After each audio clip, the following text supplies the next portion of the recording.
Hey everybody, and welcome back to the channel. My name is Dr. Strong, and my mission is to help as many people as possible overcome their chronic health conditions so that they can have the highest quality of life as possible. And today we're going to be talking about 8 anti-inflammatory foods that I eat on a daily and weekly basis in order to keep inflammation down in my body and so that I can feel my best and perform at my best.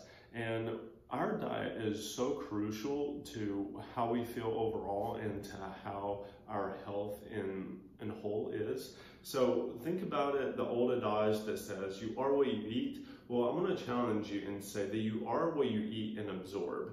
So even if you have digestive issues and you can't absorb vitamins and minerals, you're going to become deficient. And I see that very commonly. So if you haven't already, please go ahead, hit the like and subscribe button and share this with any of your friends and family who you think would find it useful.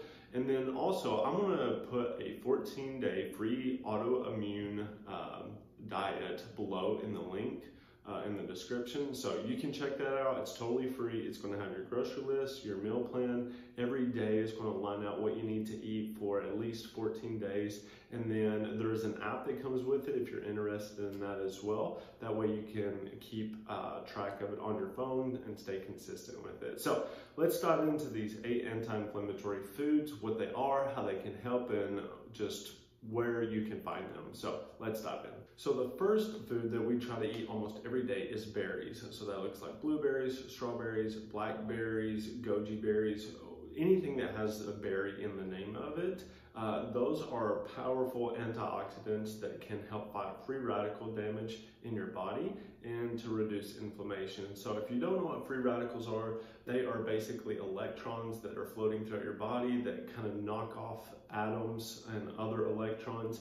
And then these look like cancers, these look like heart disease, this looks like diabetes, dementia, Alzheimer's. So free radicals are the very basic component of what causes damage throughout your body. And berries actually can help offset that and help decrease the inflammation in your body. The next one is leafy greens. So this looks like chard, spinach, dandelion, lettuce, kale. All of these, anything that is leafy and green, is super easy to find them in the supermarket. And these help the microbiome in your stomach because it feeds them with fiber. So it will feed the good bacteria in your fiber and help those bowel movements move more efficiently out of your system.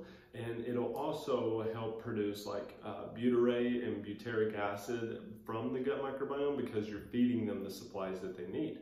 And it also prevents cognitive decline and promotes cellular autophagy, or the cleaning up of cells. And so that will basically help you get all of the junk out. So one, from a fiber standpoint, pooping it out, but also it will promote the cellular cleanup as well. Leafy greens are also packed with magnesium, which can help fight muscle tightness and constipation. So if you're having tight musculature and you're also having constipation, not going to the bathroom at least every day, then magnesium is one that you can supplement, or you can add more green leafy vegetables to your diet to help. The third one is fish oil. So fish oil is something that I use in high concentrations every day just for my cognitive health. They're high in omega-3 fatty acids, which basically fight inflammation, and then they're also what 70% of your brain is made up of. So if you want to prevent any type of cognitive decline, when I was in school, I used fish oil all the time in order to keep my brain super healthy, to fight inflammation in my joints, so that I could study repetitively and for long periods of time without getting that heavy burden feeling. So I would take it almost up to 3 times a day and double the dose each time. And besides maybe a little bit of diarrhea, there are really no contraindications for that, because it will really boost up your mental, and basically you'll just use it for fuel at a point if you get too much. The fourth one is avocados. So if you haven't had avocados before, they're high in omega-3 fatty acids, so you can use them especially in the mornings. I try not to eat fats before my workouts or too soon after my workouts. I usually try to leave a 2-hour window where I don't eat fats before and 2 hours after where I don't eat fats after. I try to stick to mainly protein and carbs when I work out. But avocados are great in omega-3 fatty acids, just like fish oil as well. They have more potassium in them than bananas. So if you're getting leg cramps, or if you feel like you have an electrolyte imbalance, avocados can be something great to add into your diet as well. And then basically it helps really decrease inflammation in joints. So if you have arthritic type symptoms, try adding avocado to your diet because it can really help clean up those joints. And then also it will help reduce your cholesterol. So if you have high cholesterol, most people think that if you eat dietary cholesterol, it's going to raise your body cholesterol as well, and that's not the case whatsoever. It will actually help reduce it because your body needs more of it, and that's why it spikes. So if you haven't already, go back and watch my video for cholesterol and just the warning signs and symptoms and what that looks like. Number 5 is broccoli and cruciferous vegetables. So these are packed with essential vitamins and minerals, and most people have maldigestion and malabsorption issues today. And just like on cauliflower and on broccoli, they have kind of like little scrub tops. So that can actually clean out and help clean out your gut lining. So it kind of scrubs it, if you will, as it passes through the digestive tract. And then also it has sulforaphane in it, which is kind of a free radical eater, kind of like we talked about with the berries earlier. So it will help fight free radicals, and it also supports sulfation in the liver, which is kind of why it stinks. Sometimes if you either have gas, that can be a maldigestion issue, or a broccoli will just kind of give that strong odor. And that sulforaphane, those sulfation pathways are for protein conversions in the liver, as well as hormonal support in the liver as well. So you need those in order to have healthy hormones and to be able to use protein appropriately. Number 6 is garlic, and garlic is great because I use this for a lot of people who have dysbiosis or gut problems.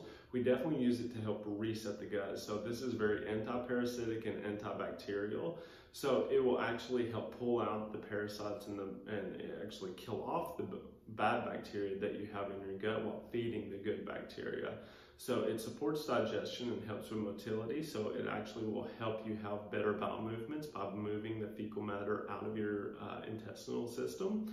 And then it can help, this has been shown to work twice as fast. So if you add garlic to any of your meals or anything like that, you can actually expedite your bowel movements twice as fast by just simply adding that in. And a lot of that comes from reduced inflammation as you start to kill off all of the bad bacteria and the parasites in your stomach lining, because you don't have as much inflammation due to those parasites and bacteria. Garlic also contains the anti-inflammatory chemical called quercetin, which is just kind of like, it's in that same realm as turmeric. So just if you have achy joints or if you have a lot of chronic brain fog, quercetin is a great support item to help reduce some of that inflammation that can be caused in the brain fog.